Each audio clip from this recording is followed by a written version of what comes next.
कद से नहीं विचारों से आदमी महान बनता है।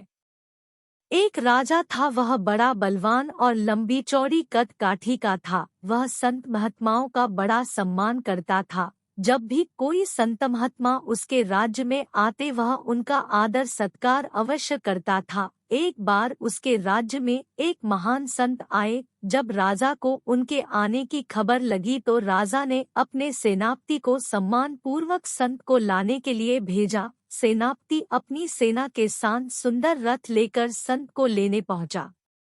संत के सामने पहुंचकर सेनापति ने उन्हें प्रणाम कर कहा, महात्मा, हमारे महाराज ने आपको प्रणाम भेजा है। अगर आप अपने चरणों से हमारे महल को पवित्र करें तो बड़ी कृपा होगी। संत ने सेनापति के विनम्रता पूर्वक आग्रह को स्वीकार कर लिया। संत महल चलने के तैयारी करने लगे। संत बहुत ही छोटे कद के थे। उनका कद देखकर सेनापति सोचने लगा कि हमारे महाराज तो लंबे चौड़े हैं, ये संत उनके सामने बहुत छोटे हैं। हमारे महाराज इनसे विचार विमर्श किस तरह करगे। यह बात सोचकर सहसा ही सेनापति को हंसी आ गई। संत को सेनापति के हंसने का कारण समझा में आ गया। संत ने सेनापति से पूछा, आपको किस बात की हंसी आ रही है?